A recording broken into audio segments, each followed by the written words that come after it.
Allez, celle-là, c'est la bonne. Bonjour, bonsoir à tous. Je vais attendre que vous soyez tous reconnectés sans la pub. Mais normalement, ça devrait le faire. Hop. Ah oui, j'ai oublié d'éteindre le téléphone.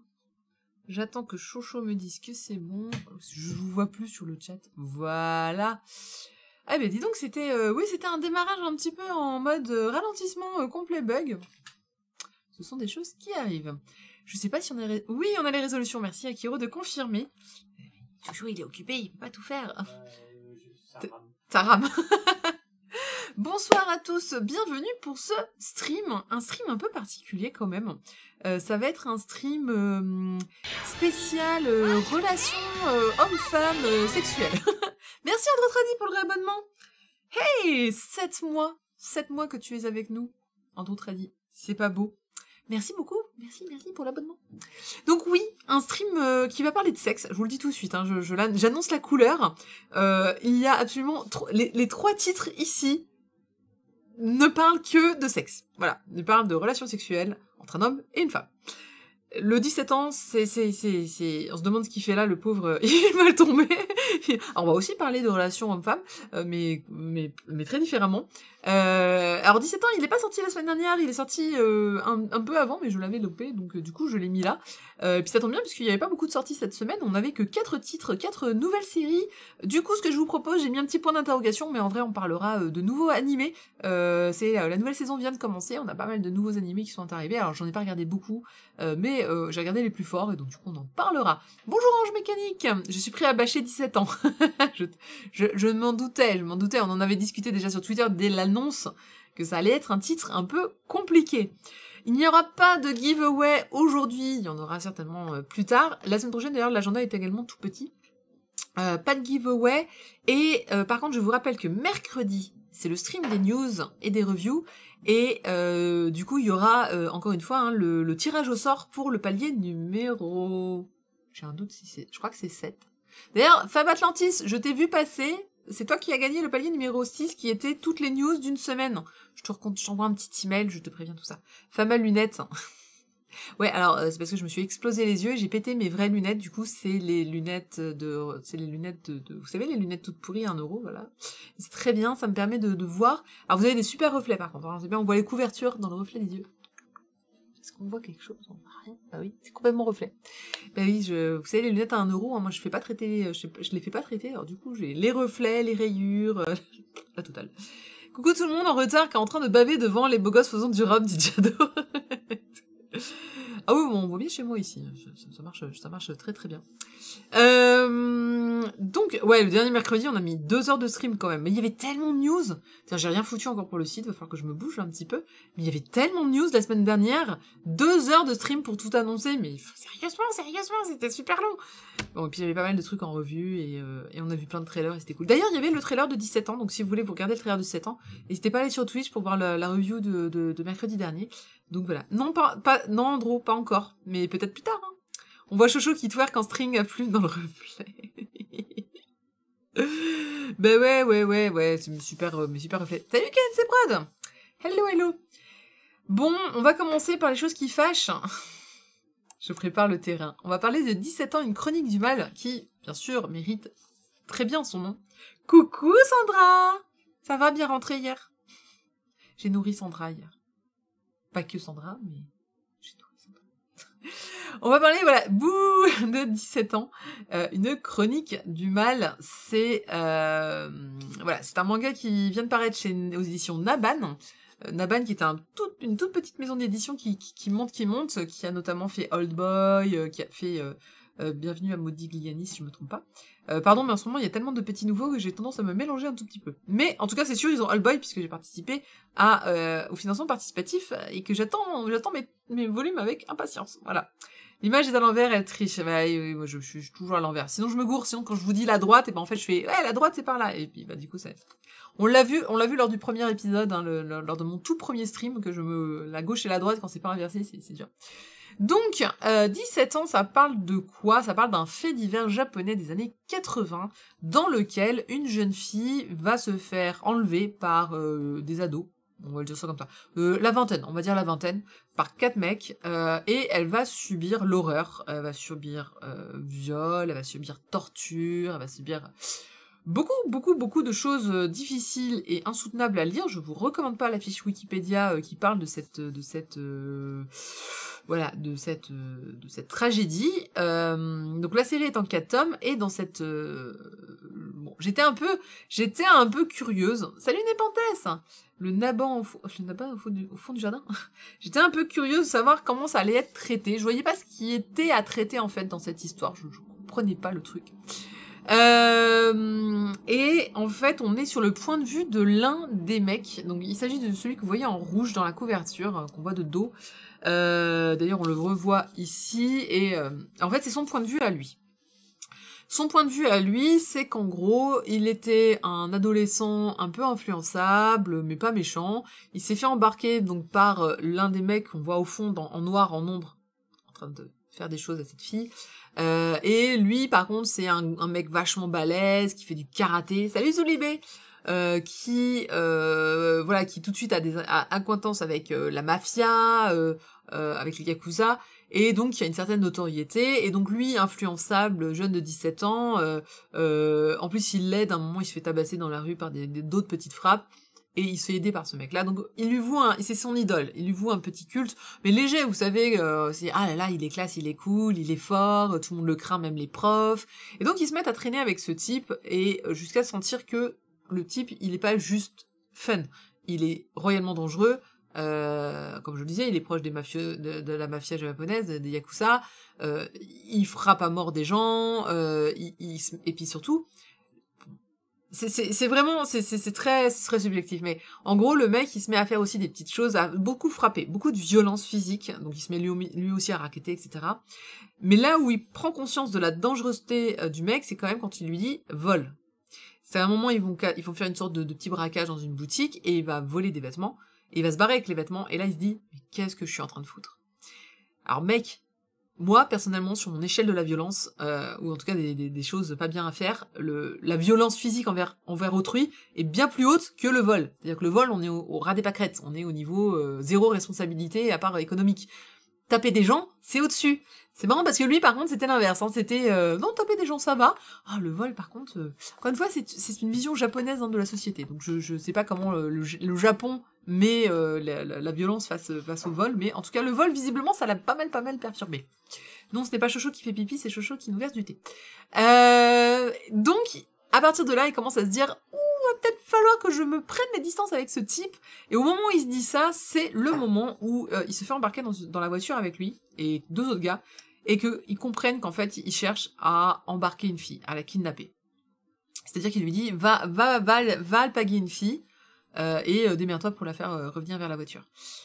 Et là, il se dit, donc, encore pire de qu'est-ce que je vais faire, dans quoi je me suis embarqué. Et là, c'est trop tard. Il kidnappe donc Sachiko, et ils vont l'emmener donc dans une maison, enfin c'est une maison qui appartient aux parents de l'un d'entre eux, et les parents, enfin on voit un homme, mais il dit rien parce qu'il a peur de se faire taper. Et du coup, la fille va donc, dans le premier tome en tout cas, donc va rester dans cette maison, se faire violer à multiples reprises. D'ailleurs, elle est clairement exhibée, hein, c'est-à-dire que on va la refiler à tout le monde. On va même faire le tour du quartier avec elle dans la voiture pour dire si ça vous intéresse, elle est dans cette maison-là, venez quand vous voulez. Donc ça commence déjà très très mal pour elle, et on le sait, on le sait si on connaît l'histoire, ça va très très très mal finir pour elle, mais dans le sens où elle va vraiment vivre, alors je sais plus combien de temps, mais je crois que c'est en mois, elle va vraiment vivre l'enfer. Comme je le disais, il y a des actes de torture qui vont être réalisés sur elle, donc si c'était que le viol, encore à la limite, j'ai envie de vous dire, on pourrait encore s'en sortir, mais là on va parler vraiment de torture. Je ne vous cache rien. Donc si vous voulez acheter ce manga sans toute connaissance de cause, il y a des actes de torture qui vont certainement être dessinés, et que ça va être de plus en plus insoutenable à lire. Je le précise. Le tome 1 reste à peu près lisible, puisqu'on s'arrête finalement... Déjà dans le tome 1, on comprend que... déjà c'est violé, et on voit que déjà elle... elle est déjà en sale état à la fin. Le problème, finalement, un petit peu, c'est que, donc, comme enfin, pourquoi pas, c'est le point de vue d'un des mecs qui va donc participer à tout ça. C'est celui qui aurait pu la sauver, c'est celui qui aurait pu faire plein de choses, hein, qui aurait pu ne pas la violer, qui aurait pu ne pas la laisser sortir, qui aurait pu, en plus, à un moment, en fait, elle a réussi à s'enfuir, et c'est lui qui va dire, ah, elle est là, allez-y. Jado qui dit, je suis crispée juste avec ton speech, j'ai envie de crier, de faire des choses pas très catholiques au perso. Voilà, c'est celui qui est une merde. Exactement, tout à fait. C'est-à-dire que on ne peut pas, juste parce qu'on a le point de vue du mec, dire ah oui mais il a des circonstances, le pauvre petit, c'est pas de sa faute, il était impressionnable, etc.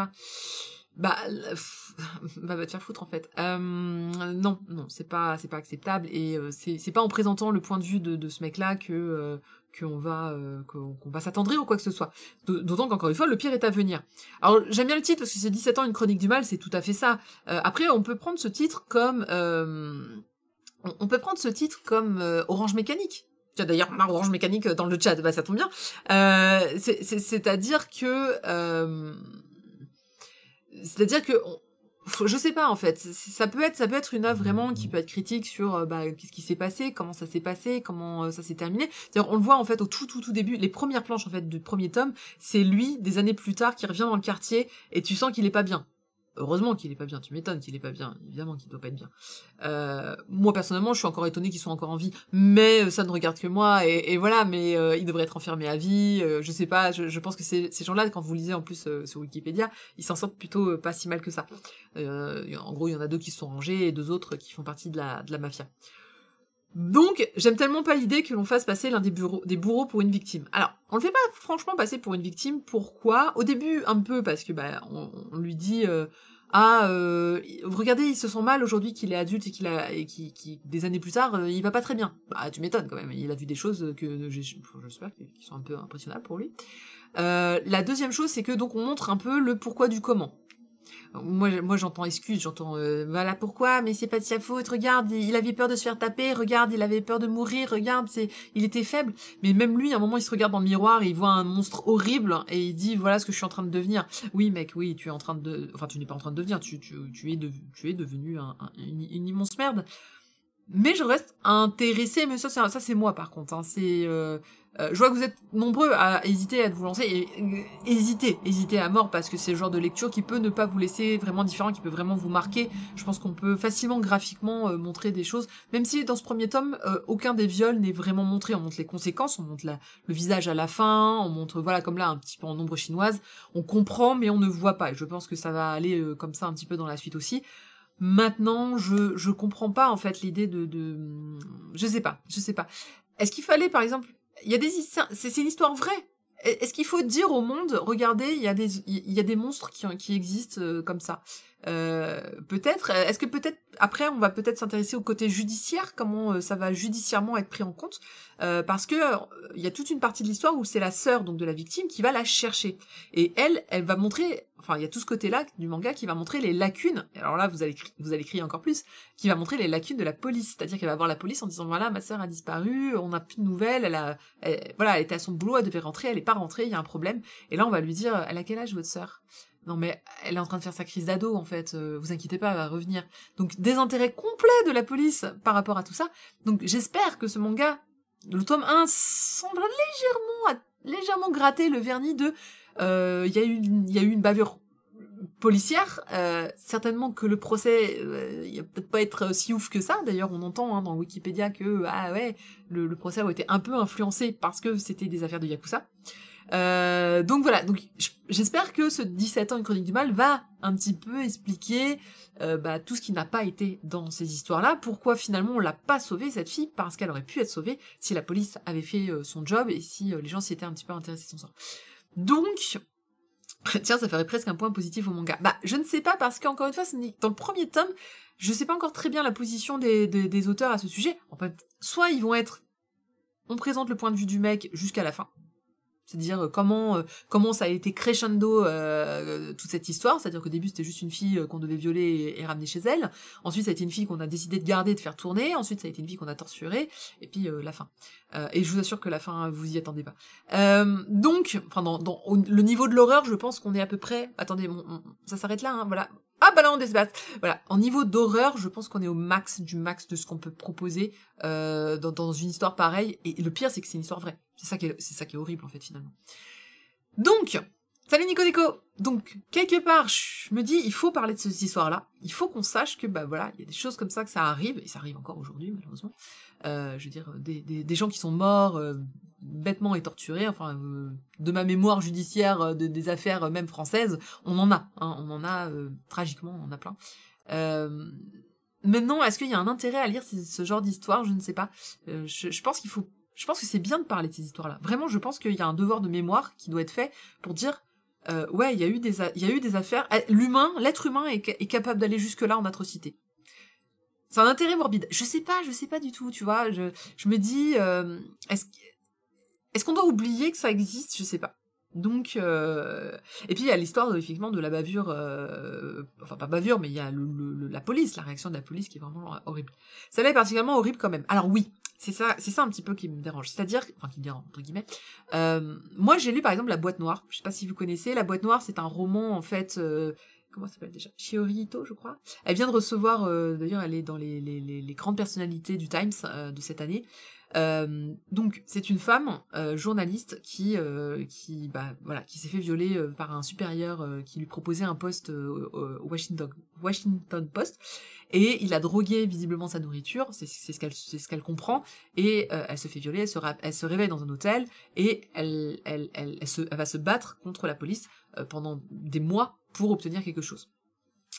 Ça date de 2018-2019. Elle en a écrit un bouquin pour décrire absolument tout ce qui s'est passé et toutes les lacunes de la justice par rapport à ce qui lui est arrivé, avec notamment le terme japonais de quasi-viol, c'est-à-dire quand tu peux pas prouver qu'il y a eu viol. C'est horrible. C'est horrible. Quasi-viol. Enfin, c'est pas que tu peux pas prouver qu'il y a viol, mais je sais plus, il y a une histoire de preuve, voilà, une petite histoire de preuve. Mais ça veut dire que si elle était endormie, c'est un quasi-viol, c'est pas un viol. Enfin voilà, c'est horrible, c'est horrible. Et donc du coup, bah, c'est important qu'on raconte ce genre d'histoire. Bon, celui-là, il est un peu daté, parce qu'il date des années 80. Mais elle, par exemple, elle a raison de raconter son histoire et de montrer bah, tous les problèmes que ça a soulevé.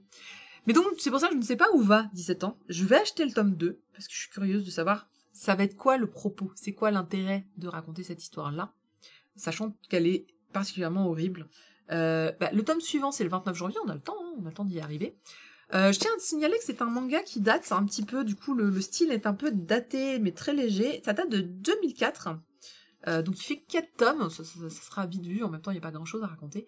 D'ailleurs j'étais étonnée de me dire, qu'est-ce que tu peux raconter de plus? À un moment il va falloir aller vite quand même, parce que voilà. Ça c'est le design, hein. Alors c'est pas qu'il est daté, mais ouais tu sens le début des années 2000 un petit peu quand même. Donc voilà. Merci de l'avoir présenté, comme ça je reste très loin de ce truc. Ah non, mais moi, ça me va. Je veux dire, on va pas faire des mangas sur tous les faits divers. Ah, celui-là, il est quand même important comme fait divers. C'est un des plus grands faits divers du Japon. Peut-être qu'autant que nous, alors je m'excuse, je me rappelle plus de son nom, mais vous savez, ce jeune juif qui avait été torturé par le gang des barbares. Bon bah voilà, typiquement, ça c'est le fait divers. J'ai en tête, il s'appelait pas Bilal, mais j'ai un doute. C'est le fait divers que nous a marqué énormément aussi, parce que voilà, c'est les circonstances, l'histoire, etc., etc. Donc ouais, c'était Ilan Halimi. Tu vois, j'étais sur Bilal Hassani, qui est un chanteur, mais du coup ça sonnait un peu pareil. Donc je pense qu'il y a des histoires à raconter parce que c'est important de savoir. Maintenant, en dessin et de cette manière-là, peut-être, je sais pas, est-ce que le manga est le meilleur média pour propager l'information de ce genre de faits divers? J'ai un petit doute quand même. Mais encore une fois, je vais attendre le tome 2, et je vous le proposerai donc quand il sortira, le mercredi, lors des reviews. On fera une review du tome 2 pour voir un petit peu l'axe que va prendre ce titre. Le tome 1 semble donner pas mal d'indices sur, on va le traiter de certaines manières, mais je suis pas certaine de moi. Donc je vais attendre la suite, et je vais voir ce que ça va donner. Mais clairement, voilà, faites très attention avec ce titre. Âme sensible, même pas sensible, genre âme tout court, ça se dit. Voilà, faites très attention à vous en lisant ce titre, parce qu'il est émotionnellement particulièrement choquant, vraiment. Voilà. Et ça va, je pense que ça pourrait perturber plus d'une personne. Zulibé qui dit « Ce fait divers a aussi inspiré Reversible Man ». Ah, je ne savais pas. Et ce manga m'avait mis hyper mal à l'aise. J'avais beaucoup aimé Reversible Man. Je ne savais pas que c'était que ça avait inspiré ce titre-là. Ouais, il est très bizarre, Reversible Man. Après, moi, j'aime les choses très étranges. Hein, je vous le dis tout de suite. Enfin, vous me connaissez un petit peu. J'adore le shoujo, j'adore le romantisme aussi. Mais j'aime beaucoup les choses qui dérangent parce que j'aime bien qu'on me perturbe un petit peu dans ma façon de penser. J'aime bien qu'on me propose des choses qui méritent réflexion. Et je pense que 17 ans, une chronique du mal mérite une réflexion sur la nature humaine. Mais ça, c'est moi, de mon côté à moi. Voilà. Parfois, j'aime bien que les mangas me divertissent et j'aime bien les mangas qui sont capables de me choquer un peu. Pour autant, je déteste le coulo, je tiens à le savoir. C'est vraiment quelque chose qui me met très mal à l'aise. Comme quoi, on ne peut pas tout accepter non plus. Voilà. Salut Bena, bonne nuit. Putain, bah, il a HS. Courage. Je le lirai celui-là, Katen Geek, uniquement si j'ai... Oui, d'accord. Vous êtes très... voilà, vous êtes tous particulièrement d'accord. Je vois que je suis là. J'aime ce qui dérange, je vois Chocho d'un autre œil. Je bois mon thé parce que je suis en train de m'étouffer.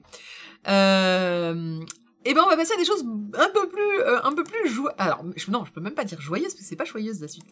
On va parler de Back to You. Back to You qui est Akata, on avait dit quoi sur les stickers s'il vous plaît? On avait dit on arrêtait les stickers. Qui est le one shot shoujo. J'aime bien parce que pour une boîte qui veut casser un peu les systèmes, vous mettez quand même beaucoup de stickers rose fluo pour du shoujo, mais c'est pas grave. Back to You qui est un manga assez épais hein, quand même. Alors, c'est quoi la petite histoire de Back to You? Je vais me reboire une pour éviter de... Voilà. C'est un peu coincé. Le retour des stickers, mais oui, et le retour de Spade, évidemment. The Dark Side of the Katen Geek, tout à fait ailleurs, je le vois tout à fait comme ça. Alors là, on va arriver tout à fait dans 3 titres que j'ai adorés, je vous le dis tout de suite. Je suis très très fan, ça a été génial. Voilà, merci beaucoup d'avoir publié ça. On peut peut-être arrêter le stream maintenant. Donc Back to You Kako no Hanata Mirai no Kimi de Senmitsu est un manga qui a été paru chez Akata sur le web, donc chapitre par chapitre. Je rappelle que Akata propose une sorte de simulcast, de simulcast, de publication à la page, chapitre par chapitre de la plupart de leurs titres. Donc ça c'est vachement intéressant déjà, et je croisais tous mes petits doigts qu'ils puissent aussi proposer donc ces sorties en format relié, et ces choses faites. Alors je m'excuse, la couverture n'est pas bonne, c'est la couverture du premier chapitre, mais évidemment il n'y a pas de 1 puisqu'il s'agit d'un one shot, donc le 1 c'était pour le premier chapitre, et j'ai dû choper ça à mon avis sur Google, et donc du coup ce n'est pas le bon. Je suppose que le dégradé Toshop 101 en fond était d'origine, ou alors Spade partait en week-end. Écoute, je ne sais pas parce que ce que j'ignore c'est je crois que ce volume relié est propre à la France.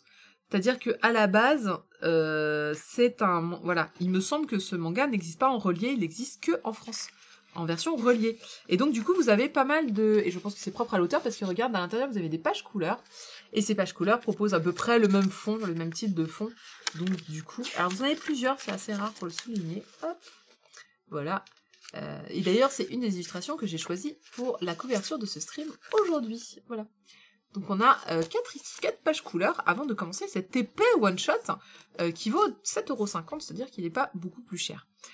En urgence pour un titre.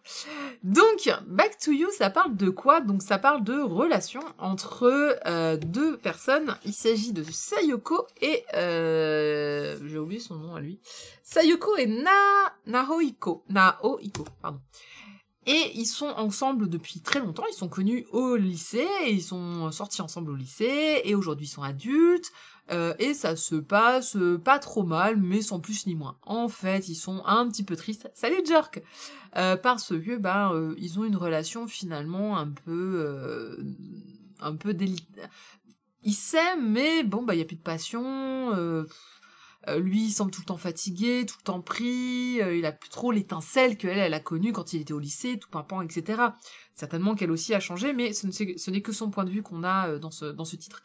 Et donc, du coup, elle se pose des questions sur son couple, et un jour, en se promenant dans la rue, elle va revenir en fait sur les pas du lycée, et elle va découvrir un escalier.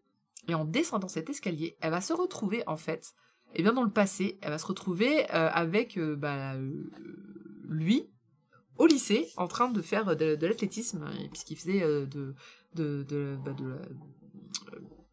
l'athlétisme, il fait de la pour moi j'appelle ça de la vitesse, mais je sais pas s'il y a un terme vraiment.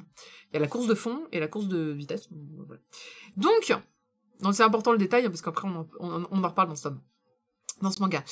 Donc du coup, très surprise, et elle se rend compte qu'en fait, dans cette version de lui plus jeune, elle n'existe pas, puisqu'elle lui dit, bah, je m'appelle un tel, ils sont censés être dans la même classe, et lui, il lui dit, bah, non, en fait, j'ai personne de ce nom-là dans ma classe, et elle fait, ok, d'accord, donc elle n'existe pas dans ce monde-là, donc c'est une sorte de réalité alternative, finalement, du passé, et, elle va du coup, parler un petit peu avec lui, puis elle va repartir par l'escalier, et va se retrouver dans le présent. Donc finalement, elle va commencer à avoir une petite relation avec ce Naohiko du passé, alternatif, en descendant de temps en temps cet escalier, en allant le rejoindre pour parler, pour bavarder, parce que ça l'aide un petit peu à... Voilà. Elle fait un peu une fuite de son quotidien, quoi. Salut Komiko, Kylian, merci pour le follow. Et donc voilà, donc toute l'histoire, d'où le terme Back to You, toute l'histoire va tourner autour de ça, c'est elle, sa réflexion sur son amour de jeunesse, hein, finalement, qui... Ah, est-ce qu'elle est en train de tromper son mari, si elle sort avec son mari, mais version plus jeune? Tic-tac, vous avez 2 heures. Salut Space Graphisme. Le shoujo, c'est pas que pour les filles, mettre un sticker rose avec des licornes qui gisent quand il y a la paillette. Mais tout le monde sait que je l'aime pas, ce sticker. De toute façon, j'aime pas les stickers de base. En tout cas, voilà. Donc moi, j'ai trouvé que c'était, alors ils ont mis quoi? Romance, concubinage. Pourquoi concubinage? Fantastique. Pourquoi pas? Moi, j'aime bien quand ils mettent, vous savez, des petits, 3 petits hashtags, on va dire. C'est chiant les stickers. Mais oui, c'est chiant les stickers. Donc, bah moi j'ai bien aimé j'ai bien aimé ce manga. De toute façon, de base, j'ai bien aimé les 3. Hein, comme je disais, il n'y a pas de surprise. C'est un, alors désolé, hein, Spade, je sais, c'est le gros 1, c'était pour le chapitre et non pas pour la coupe. J'ai vraiment bien aimé, parce que c'est des thématiques moi qui me parlent. Hein. Je suis désolée, je suis en couple depuis longtemps. Évidemment que quand j'en vois d'autres dans les mangas, ça me parle. Alors ça c'est la phrase que je peux vous dire sur les 3, hein, puisque les 3 parlent de la même chose. Donc évidemment j'ai trouvé ça intéressant, et puis la réflexion est toujours bonne, c'est-à-dire que oui, une fois les années passées, qu'est-ce qui reste en fait finalement de la passion amoureuse que vous aviez dans les débuts?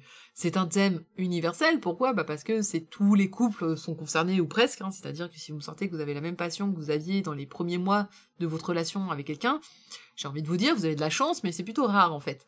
En général, la routine s'installe, et le travail, la fatigue, enfin plein de choses font que les choses évoluent, et on n'est pas les mêmes quand on est étudiant à la fac, en train de sortir tous les soirs, en ayant des trucs à faire ou des devoirs à rendre, peut-être en vivant encore chez papa-maman, que quand ensuite on a son premier appart, que quand ensuite on vit ensemble, etc. Donc il y a une évolution du couple, et j'aime bien ces réflexions autour de l'évolution du couple. Non mais après, pour revenir sur le sticker, j'ai rien contre le rose, mais je dois reconnaître que le côté, le one-shot shoujo, ça sert à quoi ce sticker? Il veut dire quoi? Il indique quoi? Marketingement, il sert à quoi ce sticker? Expliquez-moi.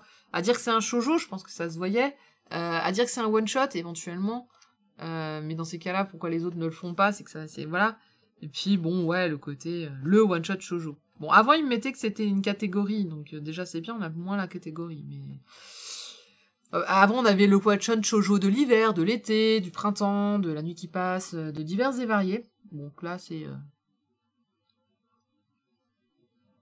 le one-shot shoujo, voilà. C'est le one-shot de l'hiver, on dira ça comme ça. Donc, du coup, Back to You, c'est un grand oui, évidemment. Hein, déjà, les one-shots à kata, généralement, moi, c'est ok. Donc là, c'était juste pour montrer donc le jeune Naohiko jeune, et la demoiselle donc qui vient de retourner dans le passé, et à qui il dit « Comment ça, il ne m'a jamais vu, c'est que je ne suis pas dans sa classe », et qu'elle se rend compte que c'est donc un passé alternatif, et de se poser des questions. Alors, il y a un petit côté aussi doute qui peut, encore une fois, qui peut venir facilement. Hein. C'est-à-dire que comme son homme, il est un petit peu distant en ce moment, comme en plus il se rapproche d'une ancienne copine du lycée, donc elle se pose des questions sur son couple, mais aussi sur est-ce qu'il me tromperait pas un tout petit peu, ce qui expliquerait sa baisse de motivation dans l'idée de faire des câlins et ce genre de choses. Bon, c'est dit très, enfin si, c'est un petit peu dit, mais il n'y a pas beaucoup de réflexion sur le sujet, autre que, elle se sent, elle est pas en confiance, et donc forcément elle va douter de son couple. Ça me paraît presque normal à ce stade-là. Mais voilà. Donc, petit one-shot, sympa. Le shot. Petit one-shot sympa, qui se lit très facilement, qui est assez épais. Donc, si vous voulez une bonne histoire, allez-y. Franchement, je trouve que c'était bien amené. La fin est bonne, même si bon, il y a des petits retournements de situation un peu faciles, mais ça marche quand même. Je bois parce que je suis en train de perdre ma voix à chaque fois que je suis en train de me dire quelque chose là, donc ça m'énerve. Et puis c'est en train de refroidir, faut pas boire le thé froid. Donc, c'est bien, ça me donne un petit style, un style anglais. Alors aujourd'hui, nous allons parler de Back to You, which is... Pardon, le boulot me rattrape. Donc, Lettrage, Studio Darwin, première fois que je les vois ceux-là, je sais pas s'ils sont nouveaux, mais ça me parle pas du tout, avec une traduction de Gaël Ruet, et évidemment, logo, couverture de Tom Spade Bertrand, que l'on applaudit bien fort. C'est quoi le thé? C'est la meilleure boisson au monde, je ne bois pas de café, je ne bois que du thé. Et donc du coup, le thé c'est trop bien.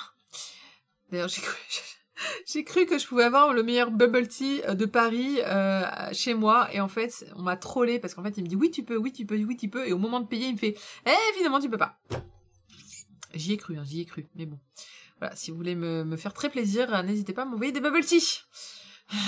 Bref. On va passer à la suite. Il s'agit de Switch Me On, qui parle exactement de la même chose. Presque. Ouais, Studio Darwin, c'est l'évolution du studio Charon. Je me suis demandé, effectivement. Mais non. Switch Me On, Hono Switch, l'heure du Switch, peut-être, de Kujira qu'on connaissait déjà, puisque c'est l'autrice qui a fait Entre deux, qui est un manga génial, que j'ai déjà chroniqué. Du coup, je vous laisse aller sur YouTube, taper Entre deux pour retrouver le replay, ou d'aller sur captaingeek.com, vous retrouverez la chronique qui est écrite. Switch Me On, c'est également donc une série qui était disponible sur le web, d'où le petit 1 qui n'est pas à la même place, pardon, j'ai toujours pas pris la bonne couve, par rapport, voilà, ça c'est la couve, et donc vous voyez le 1, il est en haut, là, pas en bas à gauche, qui correspond au premier chapitre. Donc, vous allez... c'est une série, donc en 3 tomes, la série est en cours. Alors là, par contre, autant j'en avais un gros, autant là, j'ai un peu la moitié du tome, hein, voilà. Là, c'est plus fin, c'est plus petit... Mais en même temps, je ne sais pas, je pense que c'était également une série web et qu'il fallait bien la couper quelque part et que bah ça se coupait bien ici. Ça vaut 6,99€, du coup il est un petit peu moins cher. Moins cher. On retrouve, mais cette fois au lettrage, Tom Spade Bertrand, et au logo, c'est Clémence Alessou que l'on retrouve régulièrement chez Akata. Salut Patelikoun! Alors, Switch Me On, ça parle de quoi? Ça parle de relations entre un homme et une femme. Mais cette fois, c'est quoi le deal? Eh bien, en fait, c'est l'histoire donc de ces deux jeunes, de ces deux personnes, oui. Koyori et Ijiri, en fait, ce sont deux amis d'enfance. Et Koyori vient de se faire plaquer par son petit ami, avec qui elle travaille. D'ailleurs, elle travaille dans une boîte de jeux vidéo. J'ai bien aimé le personnage du fait qu'elle fasse des jeux vidéo. Et Ijiri, comme d'habitude, vient pour la consoler, puisque c'est régulier, depuis qu'ils se connaissent depuis qu'ils sont bébés, et donc à chaque fois qu'ils ont une déception amoureuse, l'un vient consoler l'autre, sauf que là, eh ben, ils finissent par coucher. Et alors, je vous le dis tout de suite, il y a coucher et coucher. Il y a le coucher, habituellement, dans les mangas shoujo, c'est vrai, c'est mignon, il y a des fleurs, c'est piou-piou, c'est imagé, on voit des formes, mais pas trop. Dans Switch Me On, ils couchent. Pour de vrai, et j'ai bien aimé le fait que c'était un peu plus cru que ce qu'on voit d'habitude. Pas hyper sexualisé, pas porno, clairement, ou pas érotique, on va dire, mais on voit des gens à poil. Concrètement, je veux dire, elle, on la voit avec la poitrine, d'ailleurs, grosse poitrine. On la voit, elle est bien dessinée, etc. Miss Kobayashi est bien codeuse, oui, tout à fait. Mais c'est rare, reste rare. Enfin voilà, je tenais juste à dire que on était sur un truc un peu plus adulte hein, quand même que la plupart des shoujo. On est vraiment sur des adultes qui font l'amour et ça marche bien. Et donc du coup, voilà, ils voulaient la consoler et ils se mettent à coucher ensemble. À son réveil, elle avait elle était bourrée, elle avait juste trop bu et bah du coup ils sont partis un petit peu en délire. Elle se réveille le lendemain matin, elle fait mais mon Dieu qu'est-ce que j'ai fait? Et Ijiri lui dit non mais en fait on pourrait peut-être sortir ensemble. Bon. Elle dit non, on oublie tout ça, allez salut, bye, et elle se tire et elle l'évite comme la peste. Évidemment, c'est son meilleur ami, elle ne veut pas le perdre en tant que meilleur ami, et donc ne sait absolument pas comment aborder cette nouvelle relation finalement. C'est comment tu passes du mec que tu connaissais comme ton frère à je couche avec et j'ai des sentiments pour lui et j'ai envie de lui. Et donc du coup, dans ce premier tome, ils vont se mettre en couple. Elle va dire, ok, je me mets avec lui. Et ça va être en fait, je suppose, toute la réflexion. Comment justement tu fais le switch entre le mec, tu le connais comme ton meilleur ami, et comment tu arrives à switcher sur le mode je l'aime et sexuellement il m'attire. C'est très compliqué. Alors, d'un point de vue d'une fille qui est sortie avec son meilleur ami, c'est compliqué. il faut, il entend pas.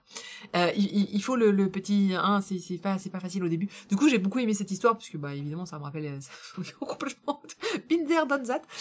Ça m'a complètement rappelé mon histoire à moi. Donc, évidemment, je l'ai trouvée très intéressante et c'est vrai que c'est pas si facile que ça de se dire du mec que tu connais depuis des années, qui est sorti avec des copines à toi, avec des filles que t'as entendues, toi, les histoires d'amour, de coucherie, de trucs, et tout d'un coup, tu te lances toi-même en couple avec cette personne-là. Donc il y a un effort à faire qui n'est pas si évident. Alors c'est le même qu'on retrouve devant l'expression que vous savez que je déteste, qui est la friendzone, qui n'existe pas, je vous le dis tout de suite. Et c'est exactement ça, c'est juste que t'as la vision de quelqu'un, c'est pas évident de casser cette vision, et de changer en fait de rapport avec cette personne-là. Et il y a ça, et puis aussi... Non, et puis il y a le côté effectivement sexuel qui peut être un petit peu compliqué. C'est ton meilleur ami. Bah c'était, du coup, ça ne l'est plus. Mais c'était, oui. C'était. il entend pas, c'est génial. Un shoujo où il y a du vrai cul avant le 15e tome, c'est surprenant. Non, il y en a plein, mais c'est juste qu'on nous les sort pas. C'est ça qui est problématique. Le José, c'est une création de Bruno Dakata pour vendre aux femmes qui ne sont plus sensibles aux stickers roses, dit Selma.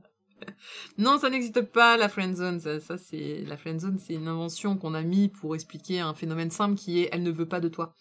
Mais c'est vrai qu'après c'est contradictoire avec ce que je viens de dire parce que j'ai dit qu'il y a un vrai blocage avec les gens. Ouais, mais faut pas l'appeler enfin j'aime pas cette excuse de oui, t'as friendzoné. Non, mais arrêtez avec ça. Déjà il y a vraiment parfois on veut pas. Je veux dire c'est juste non, vous êtes des potes et on vous aime comme ça et il y a pas plus. Et oui, quand vous êtes des potes, changer mentalement en imaginant faire des choses avec vous sexuellement, ou avoir des sentiments, je le mets sur le même plan. C'est compliqué, c'est très compliqué. Donc casser ça, en fait, en plus, et c'est risqué, c'est-à-dire que vous risquez l'amitié. C'est-à-dire que déjà c'est compliqué de l'imaginer, et puis en plus tu risques de perdre un pote pour une histoire de cul. Donc double peine. C'est quand même compliqué tout ça. Voilà. Katangik, c'est comme le leitmotiv actuel, ok boomer, ça me fait venir quand je... Oui, le ok boomer, c'est un peu compliqué. Enfin, c'est trop facilement dit, mais bon, voilà. Mais on est gentil. On paye le resto et tout. Être gentil, moi j'aime, tu sais, c'est comme on dit, ouais, vous avez une carte de fidélité et vous mettez vos points de gentillesse et à la fin, quand la carte est remplie, vous avez le droit de coucher, c'est ça? C'est ça l'idée. Ça sert à ça, la gentillesse des mecs, c'est juste pour coucher, quoi. Non, s'il y a un but au fait d'être gentil, il faut arrêter. Ouais, je sais, ça paye pas. Bah non, ça marche pas comme ça, effectivement. Mais après, faut pas, enfin, moi j'entends souvent les mecs qui disent, j'entends des mecs dire, après c'est pas les meilleurs mecs du monde, hein, mais oui, nous on est super gentils avec les filles, elles sont trop méchantes avec nous, elles veulent pas coucher. Alors non, effectivement, la gentillesse ne marche pas comme une carte à points, hein, c'est pas parce que tu es très très très gentil qu'à la fin on voudra coucher avec toi. Et puis surtout, ouais, t'aimes que les bad boys. Non, c'est pas parce qu'on veut pas sortir avec les gentils que forcément on va aller vers les méchants. Ça n'a rien à voir. Ça aussi, ça marche pas comme ça en fait. Mais voilà. Mais après, oui, je pense que vous savez, les sentiments, hein, c'est peut-être que vous essayez aussi de chercher des filles qui sont pas intéressées en fait, c'est peut-être vous, votre problème, c'est vous allez pas vers les bonnes filles. Hein, je veux dire, parce que les filles gentilles, elles aiment les garçons gentils en général. Donc c'est peut-être vous qui allez vers des filles qui sont pas si gentilles que ça, en fait. Parfois. Enfin, je dis ça, je dis rien, mais... Ah, tu côtoies des incels? Ouais, j'en ai connu quelques-uns, ouais. J'ai quelques potes à moi, effectivement, qui ont essayé longtemps, et j'ai dit, non, mais vous êtes des potes, en fait. Des potes. Et c'était non jusqu'à... Mais donc, j'ai la preuve que, voilà, vous voyez, il y a parfois des potes, ça switch, mais c'est compliqué. C'est, comme je dis, c'est risquer toute une amitié. Et t'as pas forcément envie de risquer une amitié pour coucher avec quelqu'un. Alors je dis coucher, mais en vrai, quand je dis coucher, c'est sortir avec, hein, le prenez pas mal, hein. Mais évidemment que, moi je suis adulte, hein, quand je sors avec quelqu'un, je couche avec. Il y a un passage obligé. Mais vous pouvez retenir que quand je dis le mot coucherie, hein, ça veut dire sortir avec, et ça peut être très chaste et pur. N'est-ce pas? Voilà, c'est juste un abus de langage de ma part. C'est parce que, excusez-moi, hein, moi, sucer, c'est coucher. Bon, ça dépend quoi. Moi, la sucette, je couche pas avec. Mais voilà. Socialement, les femmes ont bien utilisé les « je laisse raquer le prétendant, ça me flatte, oh my god, mais on m'achète pas ». Oh bah, il y en a, oui, évidemment. Non, c'est pas, ont bien utilisé, il y en a, évidemment, mais il y a des mecs qui font ça aussi, évidemment. Enfin, je veux dire, il y a des gens, il y a des personnes vénales, hein, quand même. Je sais pas le dire au pluriel, le gars, véno, vénal, je sais pas. Mais non, mais il y a des gens pas bien en fait, donc faut juste pas s'intéresser aux gens pas bien, c'est tout. Il y a des gens bien. Faut aller vers les gens bien, c'est plus cool. La vie est plus douce en fait quand on sort avec des gens bien. Je ne peux que vous conseiller et vous recommander de sortir avec des gens bien, voilà. Qui en général se trouvent pas très très loin de vous, hein, cela dit passant, parce que souvent c'est dans nos cercles de connaissances hein, que l'on sort avec les gens qui se ressemblent, s'assemblent, c'est pas si faux que ça, c'est pas si mal que ça, les gens autour de soi, en général. Alors que les gens sortis de ni d'Ève ni d'Adam, genre dans boîte de nuit, ah bah t'as quand même plus de chances de tomber sur des trucs un petit peu merdiques quand même, hein. Après, parfois, on est sadique, on aime les gens toxiques pour nous. Ah, je sais pas. Moi, j'ai cherché loin, Dissandra. Je me rappelle plus où est-ce que tu l'as trouvé, le tien. Je sais plus où vous vous êtes trouvé. Enfin, tout ça pour dire, Switch Million, voilà, c'est un chouette manga. On les trouve comme les diamants de Trigger dans le noir. Graphiquement, c'est sympa aussi. Bah, comme je disais, il y a un petit côté adulte que j'ai bien aimé. D'ailleurs, je vous mets les pages couleurs, hein. Là encore, on a plusieurs pages couleurs. Donc j'aime bien ce côté adulte, hein. Voilà, petite culotte, c'est très naturel, c'est quand même plus... c'est quand même un peu plus naturel dans le sens sexuel. Et moi, j'aime bien ça, puisque je suis désolée, quand on est adulte vacciné, responsable de ses actes, et qu'on aime les gens, eh ben, on a tendance à faire des calipettes avec. Voilà. Donc ça, c'est les premières pages du manga. Et voilà. Oui, la dame, elle a des gros reploplos. Moi, j'ai bien aimé sa poitrine. Ça, c'est une bonne poitrine. Ça, c'est de la bonne, madame. Ah, j'aime bien les petites poitrines aussi, hein, mais j'aime bien quand elles sont grosses et bien dessinées, je les trouve chouettes. Hein, pas comme les shonen, là, où on font des trucs gonflables, où je me demande à chaque fois comment elle peut encore marcher avec ça. Donc, voilà, qu'est-ce qu'on aime dans ce manga? On aime que ce soit adulte, avec des relations, avec des réflexions adultes sur des relations entre adultes, consentants, et qui s'aiment, et qui savent pas très très bien comment avancer dans leur relation, parce qu'ils sortent d'un long passif et historique, voilà. Et alors, ce que j'ai bien aimé aussi, oui, on peut dessiner des filles au-dessus, c'est gentil, merci, hein, voilà, hein, ça existe, il existe d'autres positions. Bienvenue quand tu arrives au pile bon moment où j'espère... Alors voilà, ceci est une femme, ceci est un homme, ceci est un lit. Bon, la couette n'est pas obligatoire, mais sachez qu'une femme a le droit d'aller au-dessus du garçon. Ça se fait. Voilà, c'est bien. C'est juste pour dire que ce manga décrit plus la réalité que la plupart des mangas que j'ai. Voilà. Donc c'est important de le souligner, parce que mine de rien, le nombre de trucs où je suis là en mode... Mais c'est pas possible, ça existe pas, ce genre de position, voilà. Tu l'as trouvé sur... Ah, c'était IRC. Bah, tu vois, je me rappelais plus. Je l'ai un peu trouvé sur IRC aussi, puisque du coup, c'était le meilleur pote d'un pote. Il est pas là, Vanouchou, aujourd'hui. Mais voilà. Donc, j'ai entendu dire qu'un lit ne servait pas qu'à dormir. Écoute, incroyable, mais ouais. On peut faire d'autres trucs que dormir sur un lit. On peut manger des chips aussi dessus. Mais voilà, bon, c'était juste pour vous dire que c'était voilà, moi j'ai beaucoup aimé Switch Me On, je l'ai trouvé très frais, très réaliste, et ça manque cruellement, hein, dans les relations, on va dire, dans les histoires romantiques de façon générale, on a assez peu d'histoires qui sont déjà bienveillantes, hein, puisque mine de rien, ils sont heureux, hein, dans la vie, le fil rouge est quand même que le fait qu'ils soient heureux. Qui ont une bonne relation saine. Ça aussi c'est rare, hein, parce qu'en général, le garçon ou la fille, on a un petit pet au casque, et qui amène de vraies réflexions de et ben comment je fais avancer ma relation amoureuse, sachant que j'ai un passif un peu compliqué avec la personne. Très très bien, voilà. Donc, ou plutôt j'ai un fils, donc mon lit, il ne sert pas qu'à dormir, plus qu'à dormir. c'est clair. Alors, jouer à la Switch. On va passer à la suite. Alors, la suite, c'est un petit peu moins drôle, mais c'est tout aussi intéressant. Corps solitaire, ça vient de sortir chez Kana. Alors, j'adore parce que je ne savais pas du tout à quoi m'attendre. Je savais pas du tout de quoi ça allait parler.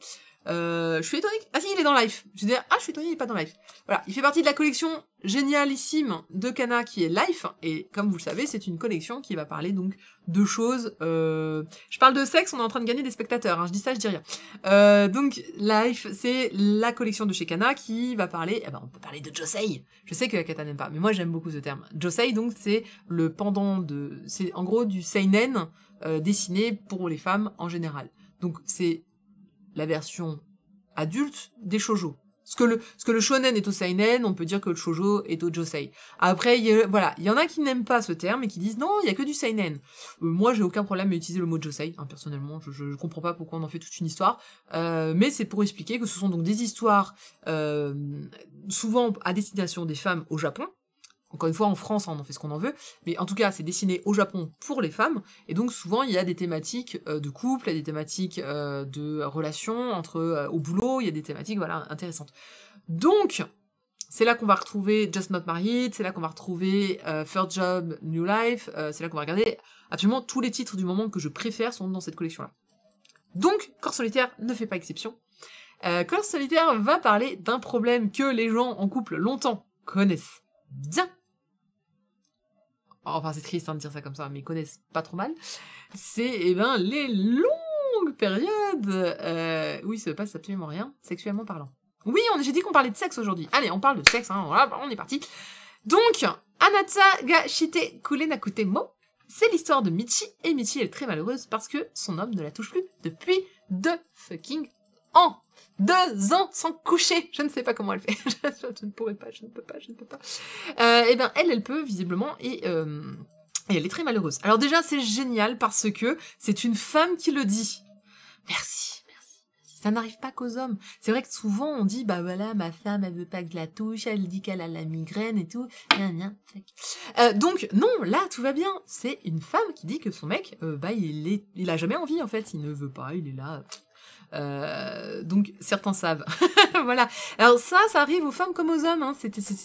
C'est un problème qui arrive dans un couple quand la monotonie s'installe et qui arrive souvent. Et dans Just Not Married, le tome 3, et on en parle également. Et c'est également elle qui veut coucher, et c'est également lui qui n'y arrive pas non plus, qui a perdu l'envie, parce qu'il explique que dans sa tête, il a du mal à passer du mode pépère, tranquille, maison, cocooning, au mode sexuel, au mode j'ai envie de toi.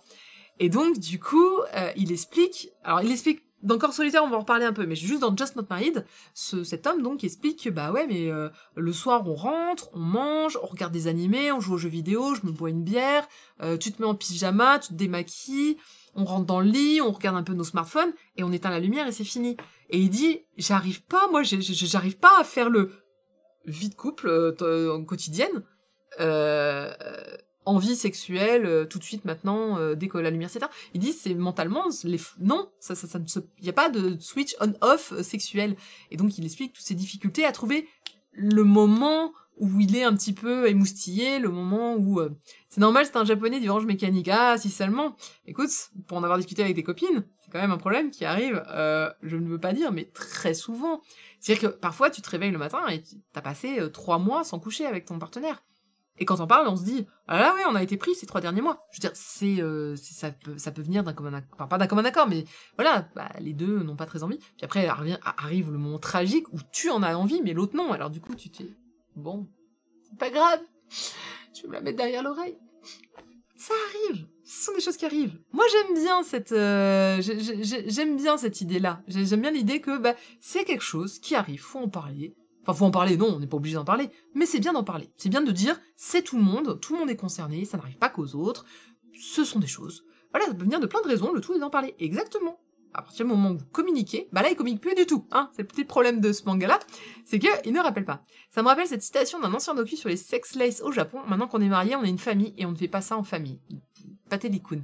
Ouais, exactement. Alors, c'est vrai que c'est vrai qu'au Japon, après, il y a ils ont beaucoup de personnes qui ne sont pas du tout dans le sexe.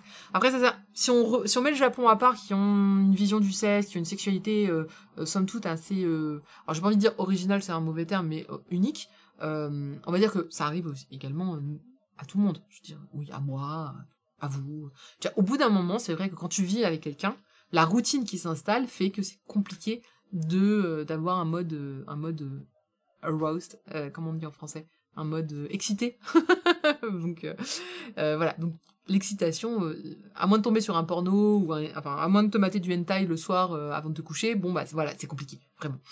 Donc, et puis encore une fois, hein, la fatigue du quotidien, les gamins, quand tu rentres tard, il y a vraiment beaucoup de choses qui font que bah tu peux avoir des périodes là où quand t'es jeune, comme je te disais, c'est un vrai lapin, et ben les années passant, ouais effectivement il peut y avoir un petit peu de traîne, un petit peu de ouais c'est fatigant. Tu te souviens quand tous les jours il fallait qu'on le fasse, sinon on était mal. Bah voilà, c'était avant. Maintenant il faut pas en avoir peur. Il faut pas en avoir peur. C'est des choses naturelles et j'aime bien qu'on en parle du coup pour dire justement, vous sentez pas trop seul, ce sont des choses qui peuvent arriver avec l'âge. Voilà. Bah, alors je dis l'âge, pas la vieillesse, hein, pas rien à voir. Je dis l'âge dans le sens responsabilité, enfant, boulot, boulot de plus en plus prenant, journée très très longue, et où tu rentres le soir et t'as juste envie d'allumer la télé et voilà. C'est juste ça. Quand t'es jeune, tes hormones te poussent à procréer. Alors moi j'aurais pas dit ça. J'ai jamais trouvé que c'était mes hormones qui drivaient tout le truc. Et pourtant j'ai des hormones bien pourries sur le sujet. Mais je dirais simplement que quand t'es jeune, t'as envie de découvrir plein de trucs aussi. Je crois que t'as envie juste... tu trouves ça sympa. Puis au bout d'un moment, comme tous les trucs sympas, ça finit par te lasser un peu quand même. Je veux dire, c'est vraiment sympa, hein, on va pas se mentir, c'est quand même une sensation relativement agréable que tu vis un peu comme une drogue quand t'es petit. Enfin, quand t'es jeune, quoi. Et quand tu grandis, ben en fait, tu t'habitues un tout petit peu. Donc ouais, t'es là, ouais, c'est cool, mais c'est moins cool que quand t'es jeune. Donc, c'est la soirée sexe. C'est la soirée sexe. Donc en solitaire, de quoi ça parle? Et ben voilà, comme je l'ai dit, c'est la pauvre petite Michi. Son mec ne l'a pas touchée depuis 2 ans.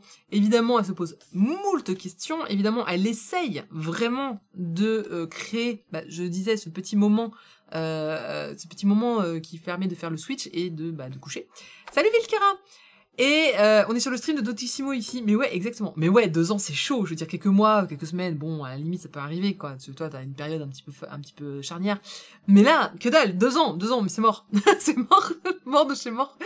En tout cas, donc lui, au début, il prétexte d'avoir du taf. Ensuite, il lui dit, ouais, mais tu te négliges, t'es pas épilé, t'as pris un peu de ventre et t'as pas des sous-vêtements sexy, t'as pas des pyjamas sexy. J'ai envie de dire, vu quand même le mec, il est mal rasé, mal déglingué, etc., je pense qu'il ferait mieux de se regarder dans un miroir, alors que la fille est toute mignonne, hein, cela dit passant. Donc elle fait des efforts, elle essaie de, voilà. Lui, il lui promet des dates, genre oui, bon écoute, j'ai un boulot là, mais dans 4 semaines c'est bon, elle attend la date, dans 4 semaines, ça y est, je nique. Et évidemment, il se passe rien, parce qu'il reporte à chaque fois, et elle est très malheureuse. Elle tombe sur un collègue au boulot qui lui va en fait ils vont aller boire un verre ensemble et elle va craquer, elle va tout lui raconter parce qu'elle est vraiment malheureuse et lui va lui dire écoute c'est drôle parce que en fait je vis la même chose avec ma femme.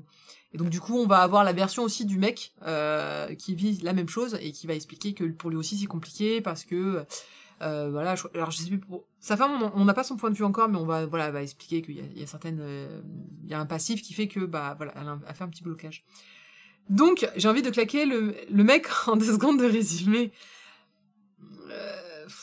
En vrai, lui, sa vision des choses, vous allez voir qu'elle est pas bête, mais elle est très japonaise, hein, elle est plus japonaise qu'occidentale. Lui, sa vision, c'est, ils vivent ensemble, ils sont heureux dans le quotidien. Globalement, il n'est plus amoureux, mais il tient à elle, et donc par conséquent, il veut garder ce statu quo, en fait. C'est... le quotidien le comble. Alors, tu le vois, en fait, à un moment où tu le vois, en secret, il mate des pornos. Donc, je pense que quand même, il a une activité sexuelle un peu. Mais voilà, pour lui, c'est, en fait, il veut pas lâcher sa copine, mais en même temps, tu sens qu'il s'y intéresse plus du tout. C'est-à-dire qu'il est, mais c'est un poisson mort. Je veux dire, tu le vois, il est tout le temps en mode, ouais, bof. Il a plus aucun intérêt envers sa femme, mais plus aucun. Enfin, c'est pas, je suis vrai, ils sont pas mariés. Envers sa copine, plus rien du tout. Il se passe plus rien. Barre-toi vite, ma fille, barre-toi. Je veux dire, qu'est-ce que tu restes avec ce mec qui s'inquiète plus pour toi? Parce qu'en fait, c'est ça. Je veux dire, à la limite, c'était juste ne plus coucher. Bon, ok, il y a plein de raisons qui peuvent faire ça. Mais faut au moins sortir, faut au moins faire des choses, aller au ciné, vivre des choses ensemble, faire des repas. Ils sont juste colocs en fait. Ils sont devenus des colocs. Donc soit tu bouges les choses, soit t'arrêtes tout, mais il faut se décider. Voilà. Des collègues de sexe opposé japonais qui parlent de cul crédibilisés 0. Alors, vous êtes méchants parce qu'en vrai, vous savez, les Japonais, c'est des êtres humains comme les autres et ils ont des besoins comme les autres, même sexuels. Coucou les chats.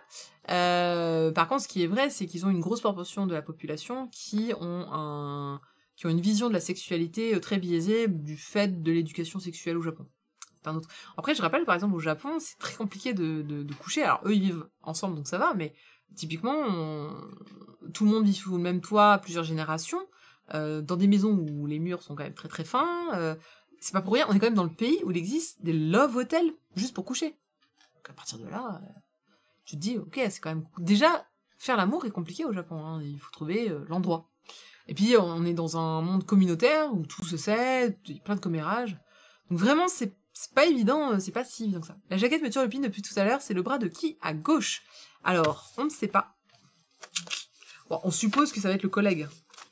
On suppose que alors, dans le tome 1, il n'y a absolument aucun rapprochement avec ce collègue, mais on suppose que la suite va justement être le collègue qui va... voilà, qui va... Si c'est un petit peu annoncé dans la suite, parce qu'il y a marqué « Celui qui sauvera mon cœur est blessé n'est pas mon mari ». Donc je suppose qu'ils vont se rapprocher avec le collègue, puisqu'ils ont les mêmes difficultés. Voilà. Intrigue. Et oui. J'imagine, ou c'est un tour de magie de son mec, ouais, non, c'est ça. Enfin, on pourrait y croire, c'est vrai qu'avec le bras, là, tu vois, tu fais le tour et ta. En tout cas, donc c'est une série qui est pas très drôle, hein, il y a beaucoup de larmes, voilà, on est vraiment malheureux pour elle. Donc ça, c'est le moment où, en fait, il lui dit, mais tu me mets la pression, tu me pousses à bout, tu serais pas un petit peu, attends, il lui dit quoi, déjà? Quand quelqu'un qui couche souvent, là, tu serais pas un petit peu... Ah, j'ai perdu le mot. Les gens qui couchent beaucoup, ou qui sont tout. Hein? Nympho, ouais, tu serais pas un petit peu nympho. Mec, ça fait 2 ans! Ça fait 2 ans! Tu n'es pas nymphomane à ce niveau-là, de dire. C'est juste la base, en fait. Mais oui, je crois bien qu'il a utilisé le mot nympho. J'essaie de chercher le truc. Et en plus, à un moment, il va lui mentir en disant, oui, je pense qu'en fait, on couche pas parce que j'ai des problèmes érectiles. Mais c'est faux. Enfin, voilà. Donc, voilà, il essaie en fait de reporter la culpabilité sur elle. C'est dégueulasse. Et donc, j'ai essayé de trouver un extrait où on voyait bien le mec, mais j'ai rien trouvé de bien. Donc, voilà. Cette chaudasse une fois par décennie. Mais ouais, où va le monde si maintenant les femmes se mettent à réclamer de coucher avec leur mec une fois tous les 2 ans? Non mais, c'est quand même... Est-ce que j'ai une autre... Est-ce qu'on le voit bien, le mec, à un moment? Ouais, voilà. Le mec gonflé par essence. Alors, vous voyez pas, mais en fait, il est mal rasé, hein. Il y a toujours plein de petits poils un peu partout. Mais le mec blasé, tu sais, genre... Ah ouais, fou. Alors, elle lui dit... tu veux dire qu'on fera plus jamais l'amour? Elle fait non, j'ai pas dit ça, mais et elle fait la voilà, c'est l'expression de son visage qui signifie t'es chiante. Bref. Donc, c'est officiel, ce mec, je veux pas le piffrer. Mais oui, que l'héroïne est avec son collègue, on est tous d'accord. Après, Salut les rambules! Merci! Après, faut voir si la femme de l'autre mec du collègue, elle a pas, voilà, on va pas les séparer, la pauvre, c'est bien. Oui, pas de souci. Je te préviens, ça ne parle que de sexe. Du cul. Voilà. Les galipettes, c'est seulement les années bisextiles. Bon, en tout cas, je veux pas non plus, toi, j'espère que le manga va pas accabler le fait que, y a des gens qui ont moins besoin de sexe que d'autres, ou qu'il y a des périodes où il y a rien. Mais là, on parle de 2 ans quand même, donc bon, bref. Il y a quand même un... ah oui, si, bisextile, il y a une raison. Excellent. Voilà un petit peu. Donc ce manga Corps solitaire, c'est un grand oui. Donc ça sera une série en 5 tomes. La série est toujours en cours. On va attendre longtemps avant qu'elle puisse retrouver le bonheur quand même. C'est de Haru Haruno. J'aime beaucoup. Ah, je me demande si on n'a pas déjà eu un truc de ça. De cette autrice. Conception graphique, c'est Sagn. Et adaptation graphique, comme d'habitude, Eric Montesino. On aura la suite en janvier. C'est loin, janvier. Qu'est-ce que vous me faites là? C'est c'est trop loin. Vous êtes sûr de vous? Vous voulez vraiment être si loin que ça? Scandaleux. Et le collègue, hein, si vous voulez savoir à quoi il ressemble, voilà, c'est le mec gentil, mignon, attentionné, par excellence. Le genre de mec qu'on aime tous et toutes. Parce que, voilà, c'est gentil, attentionné, mignon. On aime bien. Les mecs qui disent, ouais, vous aimez pas les mecs gentils. Mais qui n'aimerait pas un mec gentil? Excusez-moi, parce que je veux dire, tout le monde aime les mecs gentils. Arrête. Tu restes avec un mec gentil. Tu restes avec un mec gentil, évidemment. Donc, non. Il faut pas qu'il soit que gentil, parce que c'est chiant. Il y a ça aussi. Vous manquez peut-être de personnalité. Si les gens vous pensent que vous n'en êtes que gentil, c'est qu'il manque le Petit truc, voilà. Mais encore une fois, c'est compliqué d'être sexuellement actif avec quelqu'un qui n'est que gentil. Effectivement, c'est très compliqué. Mais bon. Et bim, dans nos faces. Mais oui. C'est... voilà. Je déteste les gens qui me disent... Fille, il est méchant. Il y en a, évidemment. Il y a des poufiasses. Il y a des connards. Il y a un peu de tout dans la vie, je veux dire. Encore une fois, arrêtez d'aller chercher des filles qui ne vous conviennent pas. C'est vraiment... Mais on choisit pas. Oui, faut se mettre des baffes parfois. Faut arrêter. Voilà, donc Corps solitaire, c'est un grand oui, évidemment. De toute façon, comme toute la collection de Life, je pense que je l'ai assez dit à ce niveau-là. N'hésitez pas à acheter leurs autres titres, qui sont Just Not Married, qui est excellentissime, First Job New Life, qui est excellentissime, et les quelques autres, il y en a quelques autres qui sont sortis, qui sont excellentissimes. Voilà. Si elle veut pas de son collègue, moi, je le prends. Tu m'étonnes. Et ben écoutez, c'était tout pour les chroniques manga. Avant de passer aux petits animés, que je passerai assez vite, l'agenda de la semaine prochaine est assez léger aussi, il n'y a pas énormément de sorties. Bon, la preuve, c'est que je vais sortir un manga pour enfants. Il y a Mochi qui va sortir chez Nobinobi, Mochi et compagnie. Shikabana, on en a déjà parlé mercredi dernier parce qu'il a été annoncé il y a vraiment pas peu de temps. Donc il se passe dans un univers de Kyoto avec des morts qui reviennent à la vie. Ça va être un truc un peu ésotérique. On a Nova qui était très très très attendu chez H2T. Chez Agatai, You've Got a Love Song qui est un one-shot, c'est un recueil d'histoires courtes si je me trompe pas. Et on parlera des bons petits plats de mangaka par l'auteur de One Punch Man en fait c'est pas vraiment un manga, c'est chez Kulopop et en fait ça va être un recueil de recettes. Que mange un mangaka, petite recette japonaise rapide probablement, qui m'intéresse énormément même si ça sera pas un full manga. Écoutez, moi qui cuisine beaucoup japonais, je pourrais largement vous en parler. Et on s'était dit qu'on ferait des streams cuisine. Bah écoutez, si ça vous tente, j'essaierai de temps en temps de faire les petits plats de ce bouquin dans des streams du samedi après-midi ou du dimanche après-midi, on verra. Ça dépendra aussi de si j'ai un enfant de moins de 5 ans qui hurle à côté ou pas. Elle hurle jamais en vrai, mais elle aura très très très fort envie d'aller devant la caméra. Il faut que je vois comment je gère ça. Merci Nebrantes, merci beaucoup. Pour les streams cuisine, je dis oui. Alors si, Colorless m'attire énormément, mais je crois qu'il est pas pour tout de suite. Il sort que dans 2 semaines, je pense. Mais oui, je chroniquerai bien Colorless. Et d'ailleurs, je pense que j'aurai une bonne surprise au sujet de ce manga. J'en dis pas plus, on en dira la prochaine fois. Mochi, ça sent le titre kawaii concon que ma fille va vouloir. Oui, c'est exactement ça. Du coup, on va regarder un petit peu. On va voir. Je vais voir si ma fille est intéressée aussi. J'ai pas fait de fiche, donc je vais laisser la fiche de Corps solitaire parce que sinon ça fait trop vide. Les animés voilà, on a les nouvelles séries qui sont arrivées. Alors si vous voulez un résumé de toutes les séries, je vous laisse aller mercredi dernier en replay. J'ai donné à peu près le résumé de tout ce que j'avais vu, qui passait. Il en manque encore un peu. Colorless sort le 10. Alors, oui c'est ça, il sort le 10 c'est un samedi, donc peut-être avant. Ça sera peut-être pas pour la semaine prochaine, mais pour la semaine suivante. En tout cas, donc il y a quoi qui est sorti? Il y a Dragon Quest en fait, l'aventure de Dai.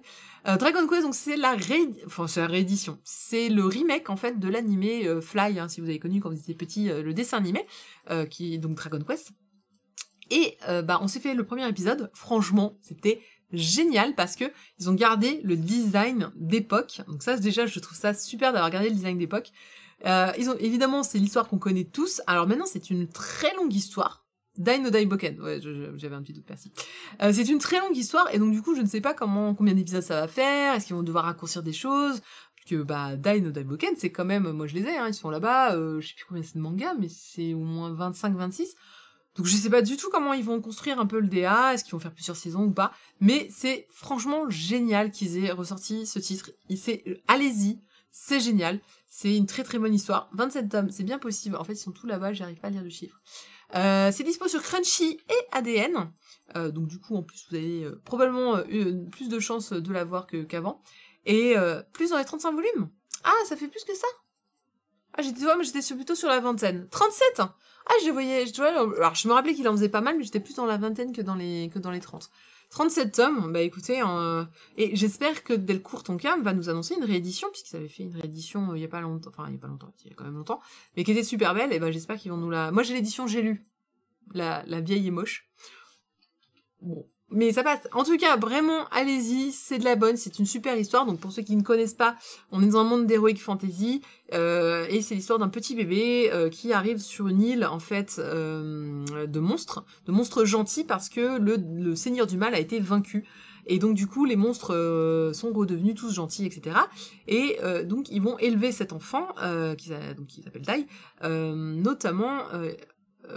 Il va être élevé par une sorte de monstre mage qui parle, et ce monstre mage va dire bah tu seras un mage, et lui il fait mais non moi je veux être un héros, et on va lui donner l'occasion en fait de prouver qu'il est un héros, et il va partir aux aventures. Enfin, il va rencontrer en fait alors pour moi c'est Aldebaran, mais je sais plus comment il s'appelait. Et il va rencontrer en fait un grand maître, et ce grand maître va lui dire voilà tu as l'étoffe d'un héros, il va lui apprendre les bases, et ça des événements vont Alban. Ouais, c'est Alban. Et en fait, des événements vont faire qu'il va partir, il va quitter son île pour devenir donc un héros avec ses compagnons. Aban. Ouais, je savais pas si c'était... Ouais, c'est ça, Aban. Donc, les derniers tomes ne sont pas commandables, indisponibles chez l'éditeur. Réédition. Donc... Voilà, c'est une très très bonne histoire, je pense que c'est une des meilleures histoires d'heroic fantasy qu'on puisse avoir, ça marche très très bien, voilà, le héros il est cool, on est vraiment sur la progression, alors on n'est pas sur du Neketsu parce qu'il n'y a pas de tournoi, mais on est vraiment sur une progression très MMORPG, tout en douceur de ses pouvoirs, alors vous allez voir c'est très MMO, c'est très RPG, hein, puisqu'il va apprendre des sorts, et puis après il y aura les méga sorts, et les plus de sorts, etc. Bref, c'est l'animé de la rentrée pour moi. L'autre animé qu'on a regardé, c'est Burn the Witch, donc de Tite Kubo, l'auteur de Bleach, qui est sorti donc en 3 épisodes qui forment une sorte de OAV. Alors j'ai pas très bien compris, j'ai l'impression qu'il y aura finalement beaucoup plus que ça. On est cette fois on est à Londres, et en fait on vous explique qu'il existe un Londres parallèle, le Reverse London, et dans ce monde parallèle, en fait, il y a des dragons, et il y a toute une confrérie, en fait, de personnes qui utilisent la magie pour faire en sorte que ces dragons, déjà, les repousser de la ville. Et puis il y a des lois très strictes envers ces dragons, on n'a pas le droit de les toucher, on n'a pas le droit on n'a pas le droit d'interagir avec eux. Sauf que, en fait, ce Reverse London a des répercussions sur le Londres le nôtre, en fait. Et donc, du coup, voilà, ils font attention qu'il n'y ait pas trop d'adhérence, etc. Donc, Burn the Witch, c'est pas trop... Bruno, mon nouveau husbando, est là, bad boy, badass, musclé. J'avoue, il a la classe, Bruno. J'ai bien aimé parce que ces deux héroïnes, en fait, l'une, elle est dans notre monde réel, c'est une star, en fait, c'est une actrice, je me trompe pas, musique et actrice. Et dans le reverse, donc du coup, elle fait partie de ces personnes qui ont des pouvoirs et qui ont beaucoup de mana, et qui vont donc protéger la population des dragons. Et il y a un deuxième personnage qui est aussi une fille, et donc elles forment un super duo de sorcières qui vont pouvoir faire ça. J'ai trouvé que la dynamique était très bonne, j'ai bien aimé le monde, que ce soit Londres, etc. Ça change vachement. Pour l'instant, non, c'est pas encore trop, je suis pas encore hyper hypée, il y a pas de fil rouge vraiment intéressant, c'est beaucoup une présentation de personnages, et puis aussi un peu du système avec les dragons, etc. Mais je suis très, très intéressée de voir la suite, de voir l'évolution. À noter que l'animé donne des bases sur des personnages qu'on voit pas tout de suite dans le manga. Mist, Kill Veam, la mort de XX, etc. Tu parlais de Burn the Witch ou tu... Oui, non, non, parce que pour moi, Mist, c'est... Oui, non, c'est forcément de ça. Peut-être une façon pour toi de nous dire, t'inquiète, on va tout faire. Oui, moi aussi, je suis d'accord. Je suis d'accord que... Pour moi, il y aura... Ah, tu parles de Dai. Parce que pour moi, j'étais là en mode, non, ça donne...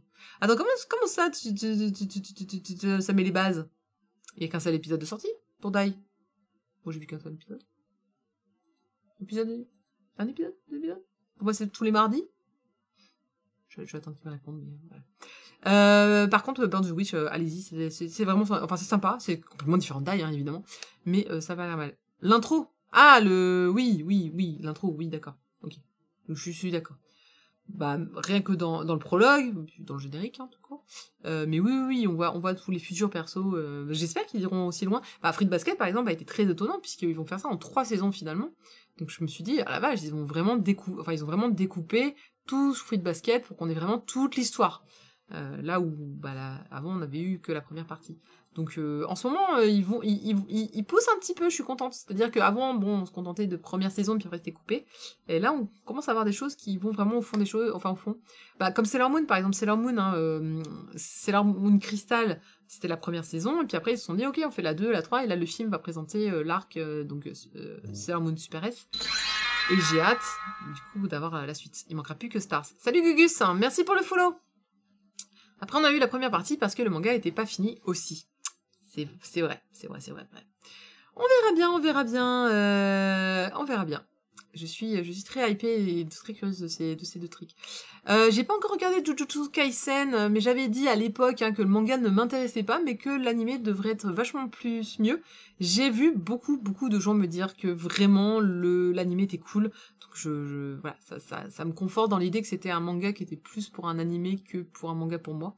Donc je vais suivre ça avec attention, je vais pas tarder à le regarder.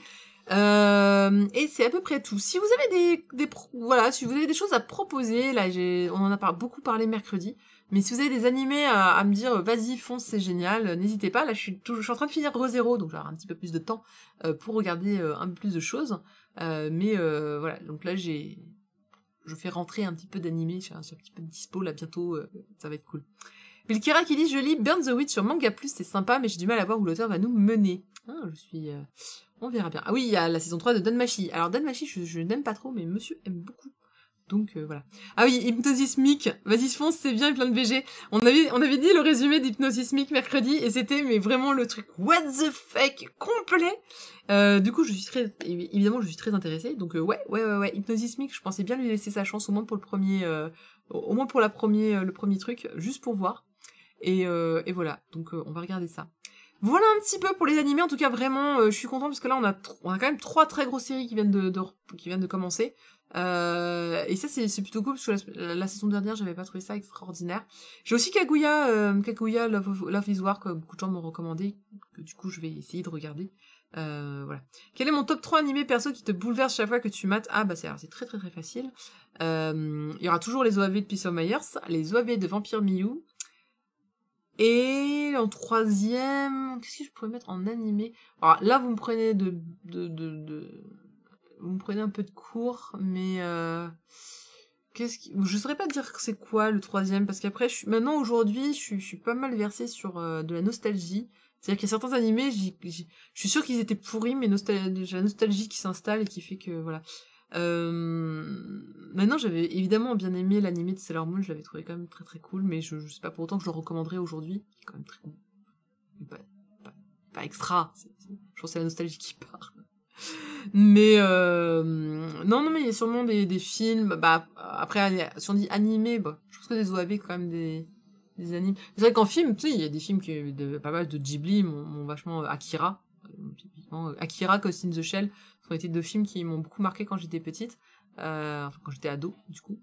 Mais alors série, fou, aucune idée, vraiment. Alors je suis désolée, j'ai jamais aimé Evangelion. Voilà, Evangelion, ça a jamais été mon grand kiff. Je ne sais pas pourquoi, je n'ai jamais accroché ce truc-là. Cowboy Bebop, je l'ai souvent dit, je n'ai pas regardé Cowboy Bebop. Je n'ai vu que quelques épisodes et je me le garde comme un cadeau de Noël pour un jour. Non, les grands animés de mon époque, c'était Lodos. Chronique de la guerre de Lodos, ça beaucoup. Mais là encore, c'est 2 OAV. Attendez, je vais bien réussir à vous sortir une série. Il y a Escaflowne, mais alors je l'ai regardé en full japonais quand j'étais ado, autant que vous dire que je pense qu'il y a des subtilités d'histoire qui m'ont un peu passé au-dessus. Mais c'est vrai qu'Escaflowne, ça a été un grand truc quand même d'animé. Utena, que j'ai aussi regardé en full japonais, autant que vous dire que là aussi, je pense qu'il y a de grosses subtilités j'ai jamais compris la fin.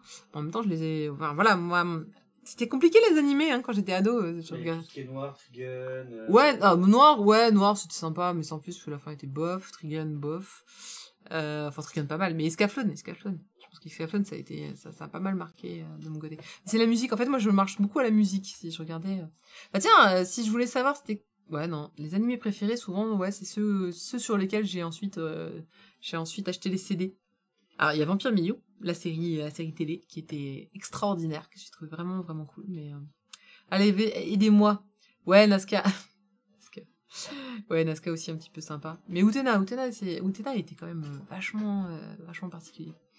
Mais non, c'est vrai, enfin, je suis désolée, c'est des vieux animés, parce qu'après je n'ai plus, la plupart des gens le savent, je n'ai plus regardé d'animé pendant des années. Pendant au moins 7-8 ans, je n'ai plus regardé d'animé. Ah, déjà, on n'avait pas d'offres, hein, tout court. C'est-à-dire que les animés se sont éteints en fait des chaînes hertziennes. Je devais avoir 20 ans, donc on a eu 14 Sakura, je devais avoir 20 ans, Pokémon, et après tout était sur en DVD. Et puis j'avais pas la thune pour acheter tous les DVD du monde, donc du coup j'ai eu toute une période où je n'ai plus regardé d'animé, je me suis pas tenue au courant de ce qui se passait au Japon, j'avais pas de contact qui téléchargeait, donc du coup, et puis moi-même télécharger ça m'intéressait pas. Donc j'ai raté beaucoup de choses, donc j'ai un grand trou d'animé, et j'ai repris avec MangaCast, quand on a commencé MangaCast et les simulcasts avec Kurokuma, avec des trucs comme ça que j'ai beaucoup aimé, mais avec Crunchy, avec ADN, et donc très récemment finalement, peut-être il y a 5 ans j'ai commencé à reprendre les animés. Donc voilà. Ah, j'ai une élève qui avait un agenda Sanseiya aujourd'hui, j'ai kiffé. Ça, c'est les bons bails. C'est bien, ça. Moi, j'avais des badges Final Fantasy VIII sur ma trousse. Je mettais mes Ranma. Ouais, bah Ranma, bon, ça... Mais c'est encore... Pour moi, c'est un peu vieux, j'essaie de trouver un truc un peu récent. Mais... J'ai pas vu l'animé de Lovina. En fait, faut regarder les DVD que j'ai là-bas. Mais j'ai Utena, ça c'est sûr. Mais après, ouais, j'ai pas ouf, quoi. Comme je disais, j'ai pas acheté d'animé, donc du coup, les plus récents que j'ai pu avoir, je pense, Evangelion doit être dans les Fooly Cooly, ça doit être à peu près les Cowboy Bebop, voilà. Je me suis arrêtée là, en fait, à cette génération-là d'animé. Et après, ceinture, il y avait plus rien. Donc, ah, évidemment, Nadia est un grand animé. Ça. Seima, le troll. Mais faudrait que je regarde un petit peu, tiens, il y avait quoi? Je suis sûre que si j'ai réfléchi 30 secondes, un peu plus que là, enfin, il me faut montrer un petit peu l'historique de ce que j'ai pu regarder. Je pense que je trouverai des animés... Ah oui, il y avait ça.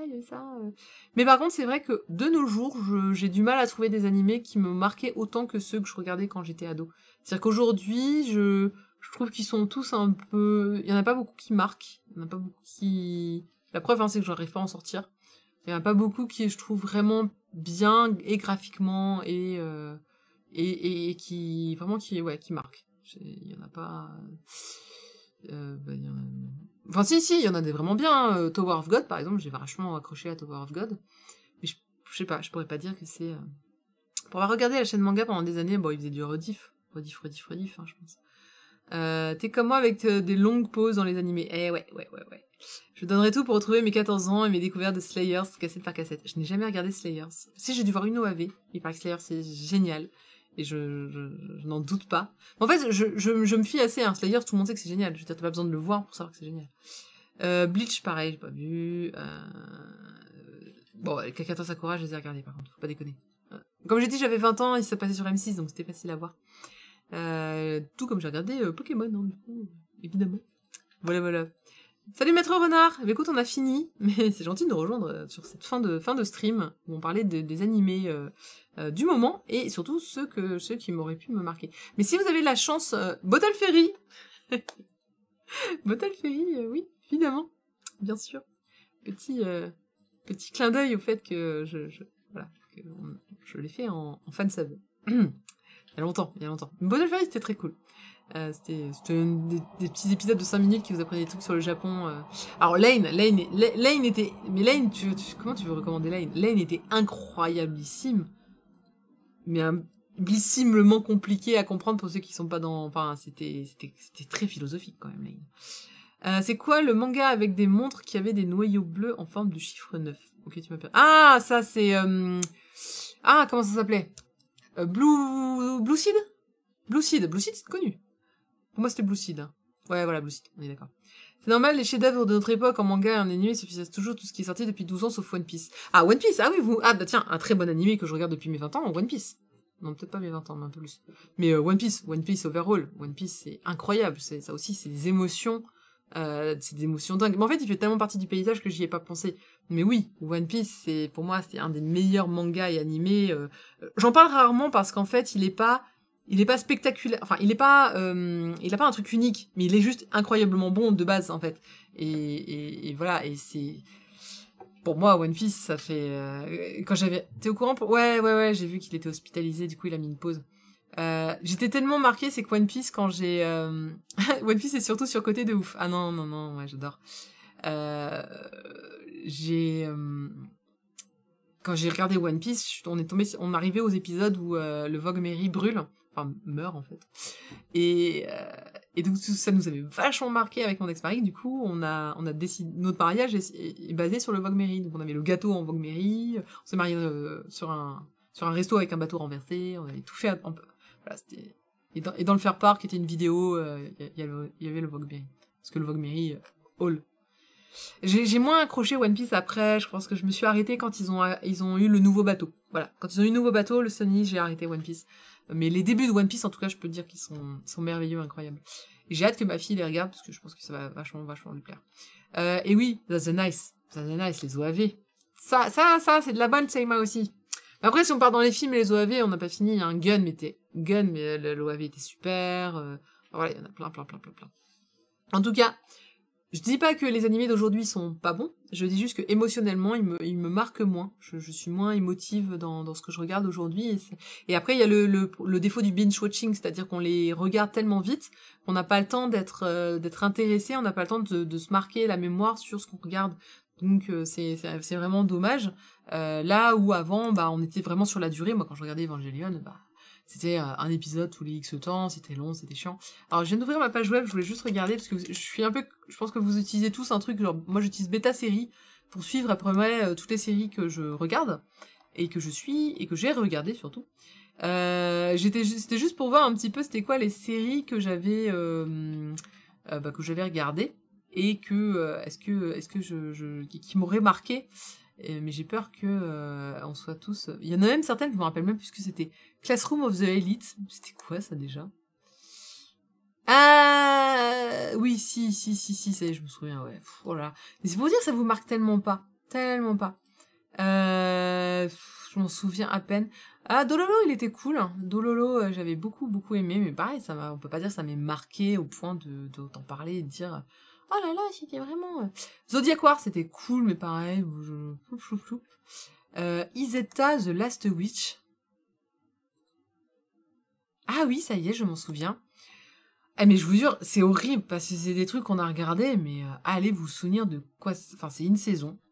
Et ça, c'est vite consommé, vite oublié. C'est vraiment très malheureux, j'espère que... j'espère que dans le futur, on n'aura pas trop des comme ça. Mei-chan no Shitsuji, qui se souvient de ça?